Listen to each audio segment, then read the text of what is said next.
అమ్మా, చేతులు ఏంటవన్నీ? ఉల్లిపాయ, టమాటా, పచ్చిమిర్చి ఏంటి ఈ రోజు రెసిపీ? ఈరోజు టమాటా అలాగే కొబ్బరి పాలతో పులావ్ చేయబోతున్నాను.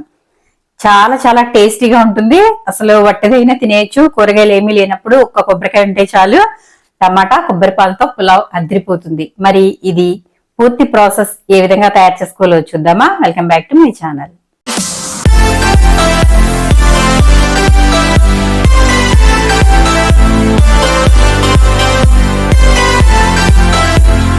ముందుగా పులావ్కి బియ్యం అయితే తీసుకుందాం. నేనైతే ఇదిగోండి ఈ గ్లాస్ తో రైస్ తీసుకుంటున్నాను.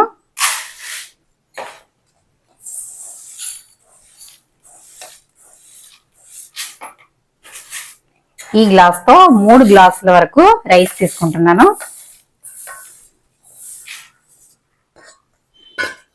ఇదిగోండి 3 గ్లాసులు. వీటిని ఇప్పుడు కడిగేసి పక్కనైతే పెట్టుకుందాం. బియ్యం నానితే రైస్ అనేది బాగుంటుంది కాబట్టి బియ్యాన్ని శుభ్రంగా కడిగేసి నానబెట్టుకుందాం. ముందుగా నేను ఇక్కడ టమాటాలని 5 టమాటాలు తీసుకున్నాను. 5 టమాటాలలో ఒక 4 టమాటాలు మాత్రం మిక్సీ పట్టుకుందాము. అంటే మొత్తం అన్ని వేసేసుకుని ఇలా కొంచెం అయితే ఉంచుకుందాం. ఇవి ముక్కలుగా వేసుకోవచ్చు. అలాగే 4 పచ్చిమిర్చి. కారం ఎక్కువగా ఉంటే సరిపోతాయండి. కారం తక్కువగా ఉంటే ఇంకొక 2 వేసుకోండి. ఇవి కొంచెం కారంగానే ఉన్నాయి కాబట్టి సరిపోతాయి. ఆ తర్వాత మంచిగా తాజాగా ఉన్న పుదీనా కొంచెం వేసుకుందాం.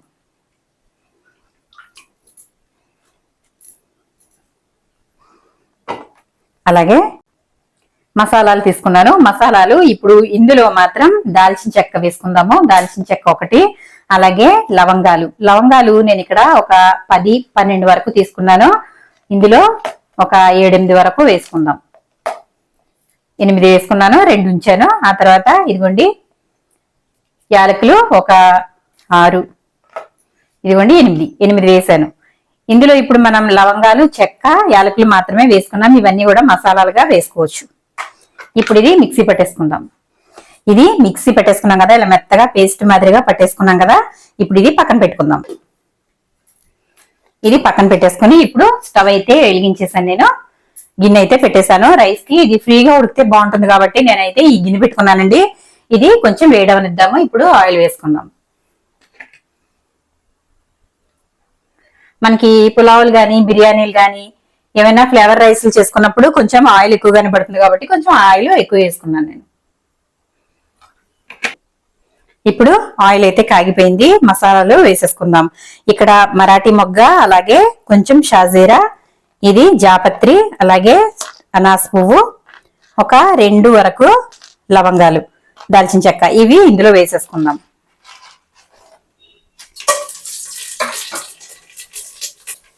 మసాలాలు వేసుకున్న వెంటనే ఆయిల్ బాగా కాగి ఉంది కాబట్టి అవి త్వరగా వేగిపోతాయి. ఇప్పుడు డైరెక్ట్ గా మనం ఉల్లిపాయలు వేసేసుకుందాం. అందులో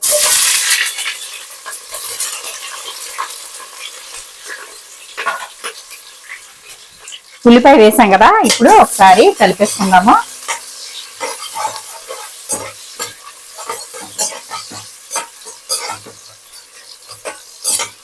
ఒకసారి బాగా కలిపేసుకోవాలి. ఇలా కలిపేసుకున్న తర్వాత ఇప్పుడు ఒక 2 నిమిషాల పాటు మగ్గనిద్దాం. ఇప్పుడు ఒకసారి కలుపుకుందాము.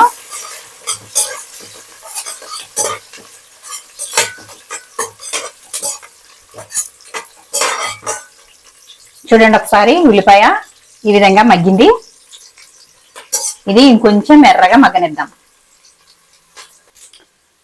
శీతాకాలం వచ్చేసిందండి కాబట్టి వంటలు చేసేటప్పుడు ఏదైనా కానీ జాగ్రత్తగా చేసుకోండి. ఎందుకంటే మనకి తాలింపులు వేసేటప్పుడు కానీ ఏమైనా నూనెలో వేసేటప్పుడు కానీ నూనె చింది మీద పడుతూ ఉంటుంది.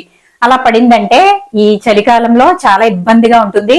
అసలు త్వరగా గాయాలైతే మానవు కాబట్టి కొంచెం వంటలు చేసేటప్పుడు జాగ్రత్తగా ఉండండి. అలాగే చలికాలం కదా, కొంచెం అల్లం, ధనియాలు, పసుపు ఇట్లాంటివి కొంచెం ఎక్కువగా తీసుకున్నట్లయితే ఇమ్యూనిటీ పెరిగి జలుబు చేయడం, దగ్గు రావడం ఇలాంటివన్నీ కూడా తగ్గుతాయి.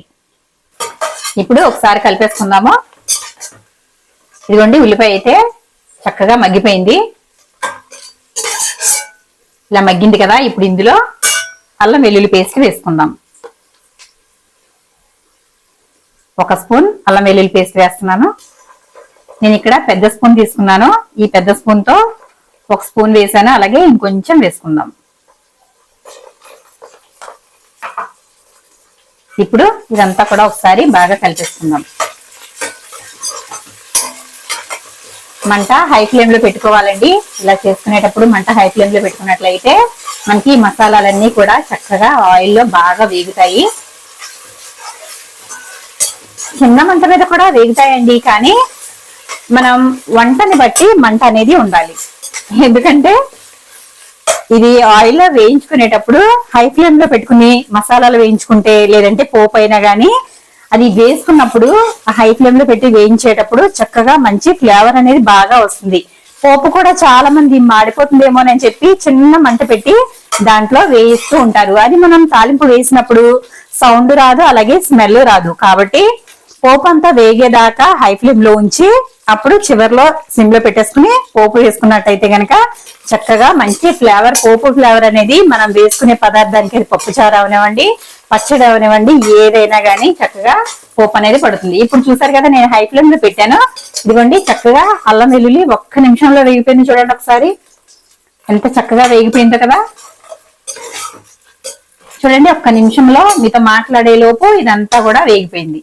ఇప్పుడు ఇందులో టమాటా వేసుకుందాం. ఒక టమాటా ఉంచాం కదా, ఆ టమాటా ముక్కలు కూడా ఇందులో వేసేసుకోవాలి.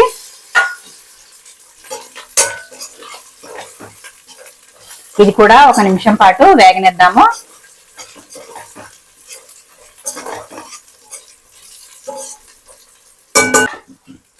ఇప్పుడు ఒకసారి కలిపేసుకుందాము. టమాటా కూడా చక్కగా మగ్గిపోయిందండి. ఇదిగోండి టమాటా చూసారు కదా ఎంత బాగా మగ్గిందో. ఇప్పుడు మనం తయారు చేసి పెట్టుకున్న టమాటా ప్యూరీ ఉంది కదా, ఇది వేసేసుకుందాం ఇందులో.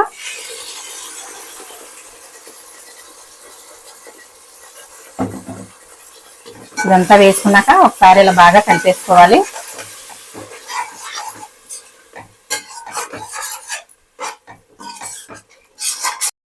ఇలా బాగా కలిపేసుకోవాలి. ఇది కాసేపు మూత పెట్టేసి మగ్గనిద్దామండి. ఒక 2 నిమిషాలు హై ఫ్లేమ్ లో పెట్టుకోవాలి. తర్వాత 1 నిమిషం పాటు సిమ్ లో పెట్టేసుకుని మగ్గనిద్దాం. ఇది ఇప్పుడు ఒకసారి చూద్దామండి. ఆయిల్ అంతా కూడా చక్కగా బయటకు వచ్చేసింది. ఒకసారి చూడండి దగ్గరగా. ఆయిల్ అంతా చక్కగా ఇలా బయటకు వచ్చేసింది కదా. ఇప్పుడు ఇందులో మనం ఉప్పు కారం వేసుకుందాము. కారం వేసుకుందాం. కారం మనం తినేదానిని బట్టి వేసుకుందాం. నేనైతే 1 స్పూన్ వేస్తున్నాను.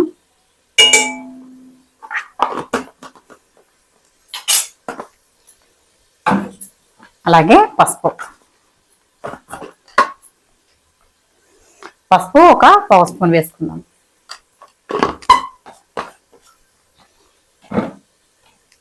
అలాగే ఉప్పు చూసుకుని వేసుకోవాలండి. నేనైతే ఇక్కడ 1.5 స్పూన్ వేస్తున్నాను. ఎందుకంటే మసాలా ఒకటే కాదు కదా, మనం రైస్ వేసుకుంటాం కదా, అందులో కూడా సమానంగా ఉండాలి. కాబట్టి ఈ విధంగా నేను సాల్ట్ అయితే 1.5 స్పూన్ వేసాను. మళ్ళీ తర్వాత సగం ఉడికిన తర్వాత చెక్ చేసుకోవచ్చు.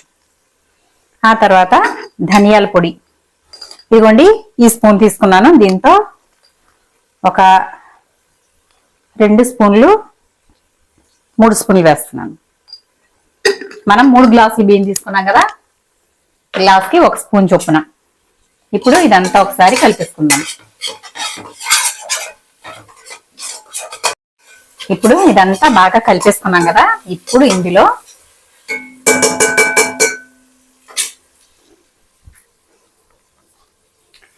పచ్చి బఠానీ, అలాగే కొంచెం కొత్తిమీర కొంచెం ఉంచుకుంటున్నాను, కొంచెం వేసాను.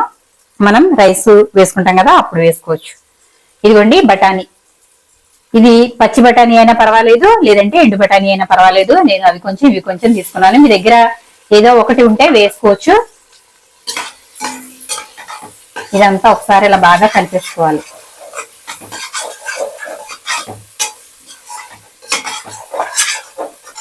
చూసారు కదా, అడుగంటుతుంది కదా. ఇప్పుడైతే మంట అయితే తగ్గించేసుకుందాం. చూడండి ఒకసారి మసాలా అంతా ఎంత బాగుందో. ఇప్పుడు ఒకసారి ఇదంతా బాగా కలిపేసుకుని ఒక 2 నిమిషాల పాటు మగ్గనిద్దామండి. చూసారా మసాలా ఎంత బాగా కనిపిస్తుందో చూసారు కదండి, చాలా బాగా కనిపిస్తుంది. ఇప్పుడు కొంచెం అయితే ఆయిల్ బయటికి రానిద్దాము. చూసారు కదా ఆయిల్ అయితే చక్కగా బయటకు అయితే వచ్చేస్తుంది. ఇప్పుడు ఇందులో రైస్ వేసేసుకుందాం. నీళ్లు రాకుండా రైస్ వేసుకోవాలి. ఎందుకంటే మనం ఇందులో వాటర్ గాని ఏదైనా వేసుకున్నప్పుడు ఈ వాటర్ ఆ వాటర్ కలిపి క్వాంటిటీ ఎక్కువైపోయి బియ్యం అనేది అన్నం అనేది మనకి మెత్తగా అయిపోతుందండి, పొడి పొడిగా రాదు. కాబట్టి చాలా జాగ్రత్తగా చూసుకుని అన్నం పొడి పొడిలాడుతూ రావాలంటే చూసుకుని చేసుకోవాలి.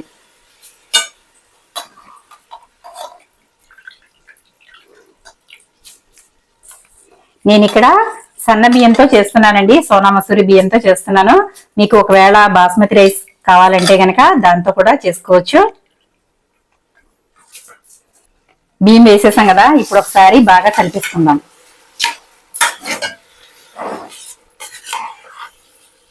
ఈ మసాలా అలాగే బియ్యం బాగా కలిసేలాగా ఒకసారి ఇలా కలిపేసుకోవాలి. చూసారు కదా ఇలా బాగా కలిపేసుకోవాలి.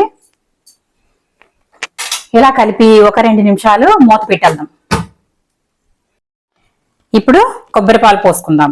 నేను ఇక్కడ 2 కొబ్బరికాయలు తీసుకుని చక్కగా దీనిని చిన్న చిన్న ముక్కలుగా కట్ చేసేసి మిక్సీ పట్టేసి దాంట్లోంచి వచ్చే పాలు తీసుకున్నానండి. వడగట్టేసి పాలు అయితే తీసుకున్నాను. కొబ్బరి అనేది అస్సలు పడకూడదు, కొబ్బరి పడిందంటే మనకి టేస్ట్ అయితే మారిపోతుంది. మనం చేసుకునేది కొబ్బరి పాలతో కాబట్టి కొబ్బరి పాలు మాత్రమే తీసుకున్నాను. మనం 3 గ్లాసులు బియ్యం తీసుకున్నాం కదా, దానిని బట్టి కొబ్బరి పాలు కూడా వేసుకోవాలి. ఇదిగోండి ఇదే గ్లాస్తో పాలు కొలుచుకోవాలి. 3 పోసుకున్నాం కాబట్టి బియ్యం మనం ఇక్కడ 5 గ్లాసుల వరకు పాలు పోసుకుందాం.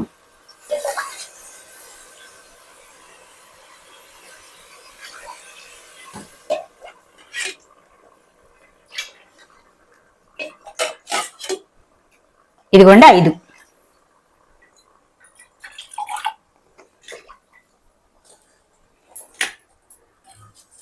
చూసారు కదా 5 గ్లాసులు కొబ్బరి పాలు పోసానండి. ఎందుకంటే మనం బియ్యం తీసుకున్నప్పుడు 1కి 2 వేసుకుంటాం కదా, కానీ ఇలాంటి రైస్ చేసుకునేటప్పుడు కొంచెం వాటర్ అనేవి తగ్గించుకోవాలి. అప్పుడే అన్నం అయితే చక్కగా పొడి పొడిలాడుతూ వస్తుంది. కాబట్టి నేనైతే 3 గ్లాసుల బియ్యానికి 6 గ్లాసులు పోసుకోవాలి, కానీ నేను ఇక్కడ 5 గ్లాసులు మాత్రమే పోసాను. ఇప్పుడు ఇది మూత పెట్టేసి చక్కగా ఉడికించేసుకుందాం.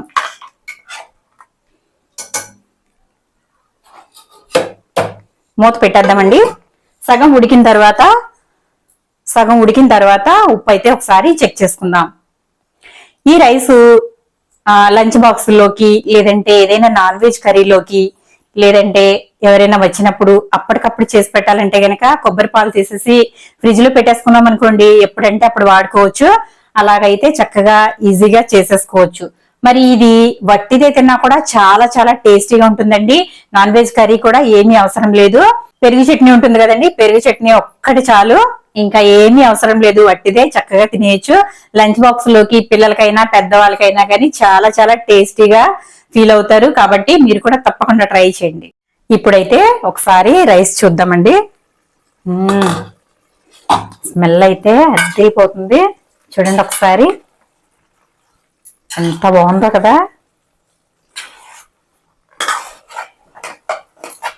ఇలా ఒకసారి కింద నుండి బాగా కలుపుకోవాలి.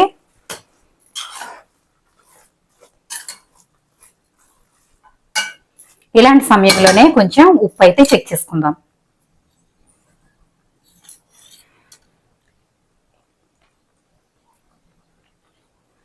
కొంచెం పడుతుందండి ఉప్పు, కొంచెం వేద్దాము.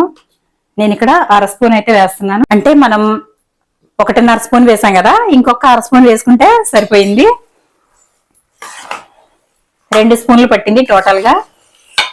ఇలా జాగ్రత్తగా ఒకసారి కలిపేసుకోవాలి. మరి ఎక్కువగా కలుపుకోకూడదు. ఒకసారి ఇలా కింద నుండి పైకి అంతా ఇలా కలిపేసుకుని ఉంచేసుకుంటే సరిపోతుందండి. ఎందుకంటే బియ్యం అనేది ముక్కలు ముక్కలుగా అయిపోతాయి కాబట్టి కలుపుకునేటప్పుడు చాలా జాగ్రత్తగా కలుపుకోవాలి. ఇంకా మనకి వాటర్ అంతా కూడా ఎగిరిపోయాయి కదా. ఇప్పుడు మూత అయితే పెట్టేసి దీనిని ఒక పావు గంట పాటు అలా చక్కగా కుక్ అవనిద్దాం. ఇది కుక్కర్ లో చేసుకున్నా కూడా చాలా బాగుంటుందండి. మీరు హడావిడిగా ఉన్నప్పుడు ఇలా గిన్నెలో కాకుండా చక్కగా తాలింపేసి బియ్యం వేసేసి వాటర్ వేసేసి కుక్కర్ విజిల్ పెట్టేసినట్లయితే చక్కగా అయిపోతుంది. ఇంకా మధ్యలో చూసుకోవాల్సిన అవసరం కూడా ఉండదు. కుక్కర్ లో కూడా చాలా బాగుంటుంది ఈ రైస్. నేనైతే ఇక్కడ విడిగా గిన్నెలోకి అయితే చూపిస్తున్నాను. రైస్ అయితే రెడీ అయిపోయింది. చక్కగా చూసారు కదా ఎంత పొడి పొడిలాడుతుందో. ఇప్పుడు స్టవ్ అయితే ఆఫ్ చేసేసుకుందాము. ప్లేట్ లో సర్వ్ చేసుకుందాం. ఇదిగోండి మన గుమగుమలాడే కొబ్బరి పాలతో టమాటా పులావ్ అయితే రెడీ అయిపోయింది. చూసారు కదా, నేను ఇక్కడ రైతాతో సర్వ్ చేస్తున్నాను. చాలా మంచి స్మెల్ అయితే వస్తుందండి. మరి ఇప్పుడు ఇది ఎలా ఉందో మా హస్బెండ్ కి అయితే ఇచ్చి టేస్ట్ అయితే చూపిద్దాం. వచ్చేయండి. ఏమండి, టేస్ట్ చేసి చెప్పండి ఎలా ఉందో. ఇది టమాటా కొబ్బరి పాలతో పులావ్. ఇంకా కర్రీ ఏం అక్కర్లేదు, ఇట్లాగే తినేయచ్చు.